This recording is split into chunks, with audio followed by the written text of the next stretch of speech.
Hana, siapa wanita yang tidak memilih Dika? Dia itu bodoh sekali ya. Bisik Amel sambil mendengarkan kelanjutan ucapan pembawa acara tanpa mempedulikan wajah Hana yang nampak sebal karena ucapannya. Yang bodoh itu kalian karena memilih hanya karena ketampanannya saja, sungut Hana. Hana, apa kau sedang berbicara?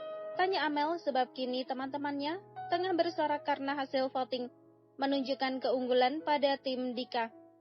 Tidak, ketus Hana menatap sebal pada wajah sahabatnya. Amel yang tidak menyadari kekesalan Hana pun turut bersorak dan bertepuk tangan atas keunggulan voting untuk Dika. Selamat datang di angkatan kulkas 12 pintu beserta anak-anak es batunya, batin Hana. Rapat hari ini pun terus berlanjut dengan keputusan hasil rapat jika Dika adalah ketua tingkat terpilih di angkatan mereka. Banyak dari kaum hawa yang nampak senang dengan hasil rapat hari itu. Karena dengan terpilihnya Dika sebagai ketua angkatan, maka mereka memiliki kesempatan untuk banyak berbicara dengan Dika dengan alasan jurusan. Namun tidak dengan Hana. Wanita itu hanya bisa menatap malas pada sahabat dan teman-temannya. Kau ingin kemana? Tanya Hana saat Amel hendak berjalan meninggalkannya. Aku ingin menemui Dika untuk memberikan selamat untuknya, balas Amel. Dia hanya terpilih sebagai ketua tingkat, Amel. Kok ini berlebihan sekali? Sudahlah Hana, aku ingin menemui Dika dulu. Tanpa mempedulikan Hana, Amel pun terus berjalan menuju Dika yang saat ini tengah dikerubungi oleh teman-teman wanita mereka. Ini sungguh gila, gerutu Hana. Semenjak terpilihnya Dika menjadi ketua angkatan di jurusan mereka, banyak teman-teman wanita di angkatan Hana yang mencari kesempatan untuk mendekati Dika dengan alasan masalah jurusan dan perkuliahan. Hal itu benar-benar membuat Hana semakin tak habis pikir dengan jalan pemikiran teman-temannya. Bahkan sahabatnya yang terus saja berjuang mendekati Dika, yang jelas-jelas tidak merespon mereka.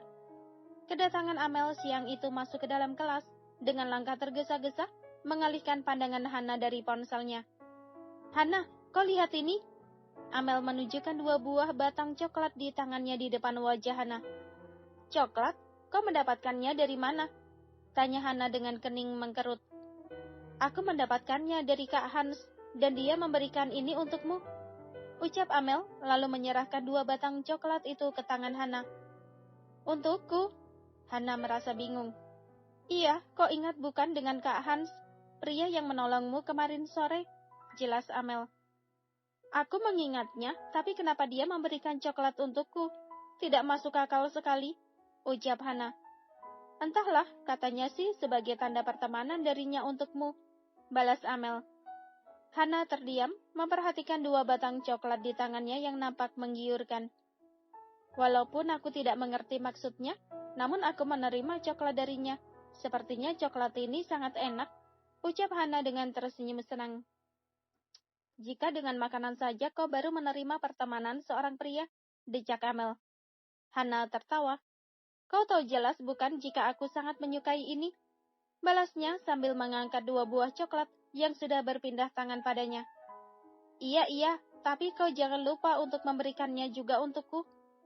Kau tenang saja, ini untukku dan ini untukmu. Hana memberikan 1 batang coklat ke tangan Amel. Terima kasih Hana, ucap Amel yang diangguki oleh Hana. Amel dan Hana pun mulai membuka coklat di tangan mereka lalu memakannya. Coklatnya enak sekali, puji Hana dengan mata terpejam, menikmati manisnya rasa coklat yang kini sedang ia kunyah di dalam mulutnya. Kau benar, ini sungguh enak, timpal Amel. Hana dan Amel pun terus melanjutkan memakan coklat mereka sambil menunggu jam perkuliahan mereka akan dimulai. Saat sedang menikmati nikmatnya coklat di tangannya, Hana menghentikan kunyahannya saat Dika masuk ke dalam kelas dan melewati kursi mereka. Langkah Dika terhenti lalu membalikkan tubuhnya ke arah Hana. Selain ceroboh, ternyata kau tidak bisa memakan makanan dengan benar, ucap Dika menatap banyaknya coklat yang menempel di pipi Hana, lalu kembali berjalan menuju kursinya.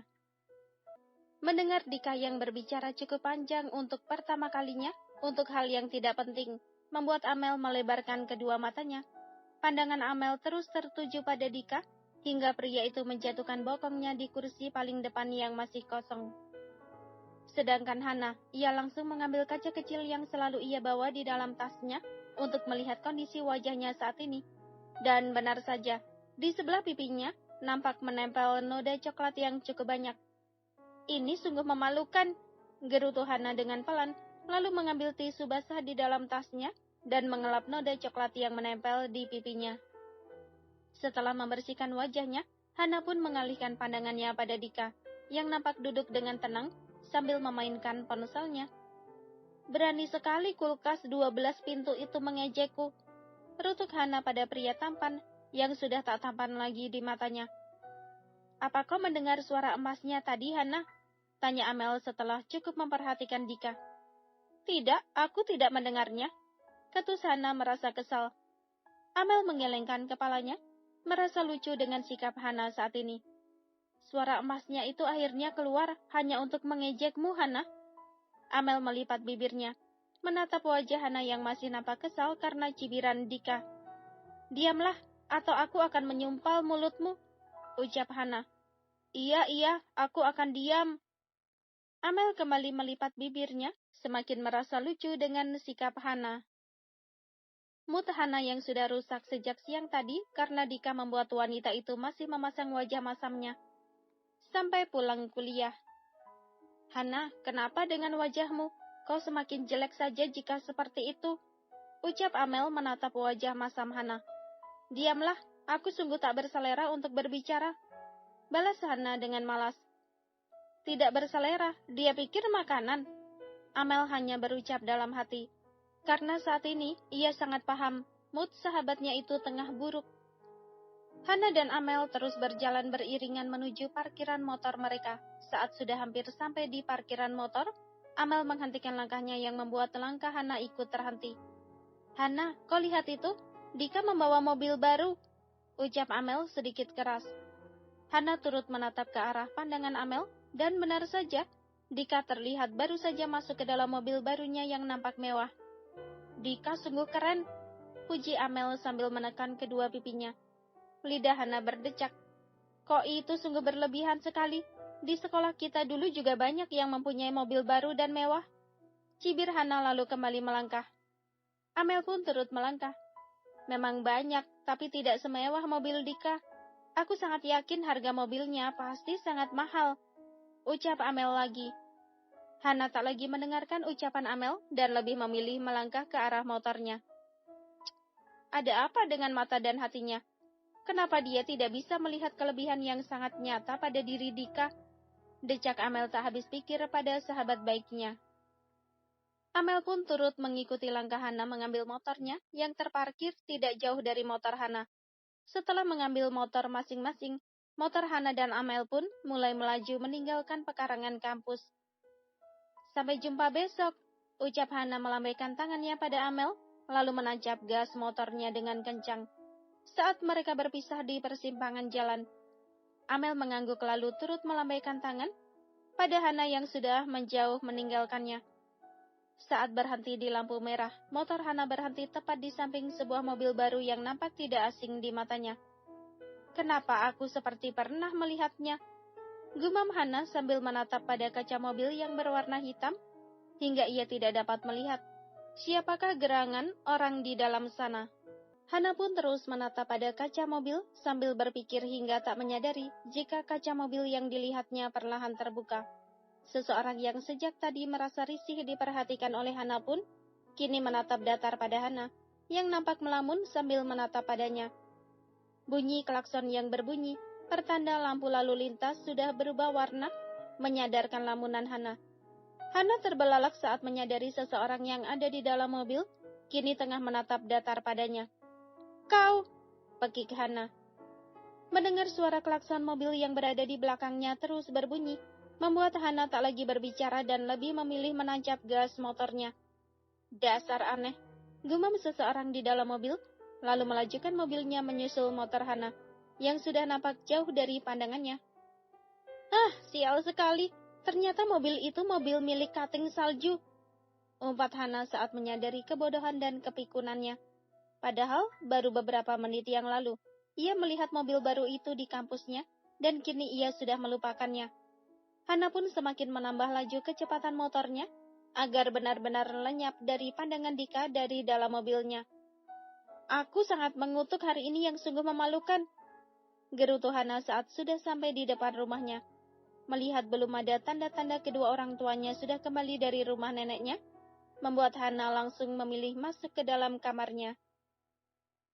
1 minggu pun berlalu, semenjak hari yang sudah ia kutuk karena rasa malunya pada Dika, membuat Hana menjaga jarak agar tidak bertemu lagi dengan Dika. Untung saja jadwal kuliah mereka juga banyak yang berbeda, membuat pertemuan di antara mereka terbatas. Hana, kau lihat ini, Kak Hans memberikan 4 batang coklat untukmu, ucap Amel begitu senang saat baru saja masuk ke dalam kelas, sambil membawa 4 batang coklat di tangannya. 4 batang coklat? Banyak sekali. Hana menggeleng tak percaya pada apa yang dilihatnya. Iya, dan seperti biasanya, 2 batang untukmu, dan 2 batang lagi untukku, ucap Amel sambil menyerahkan 2 batang coklat ke tangan Hana. Kenapa Kak Hans itu baik sekali memberikan coklat untuk kita? Tanya Hana merasa heran.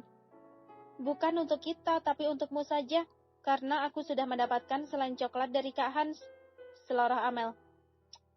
Sama saja, karena kau juga mengambil bagian coklat darinya, decak Hana. Amel tertawa. Jika kau bertanya kenapa Kak Hans sering memberikanmu coklat, aku rasa jawabannya hanya satu. Amel menggantung ucapannya. Apa? Tanya Hana. Aku rasa Kak Hans suka padamu, Hana, ucap Amel dengan yakin. Suka padaku? Atas dasar apa Kak Hans suka padaku? Hana semakin dibuat bingung. Mungkin saja dia jatuh hati pada pandangan pertama padamu sejak dia membantumu waktu itu, jelas Amel. Tidak masuk akal sekali jika karena itu. Lagi pula kenapa tidak dia sendiri saja yang memberikan coklat untukku? Tidak gentleman sekali, cibir Hana. Amel mengangkat kedua bahunya. Entahlah, dia hanya berkata jika belum saatnya memberikannya langsung padamu, balas Amel. Amel, apa kau ingat saat kita berada di mall 2 hari yang lalu, dan aku mengatakan jika aku seperti melihat seseorang? Tanya Hana. Amel mengangguk. Memangnya siapa yang kau lihat waktu itu? Tanya Amel. Aku seperti melihat Kak Hans waktu itu, dan dia sedang jalan berdua dengan seorang wanita. Tapi aku merasa tak yakin dengan yang aku lihat, sebab saat itu, dia tiba-tiba hilang begitu saja dari pandanganku. Terang Hana. Bersambung.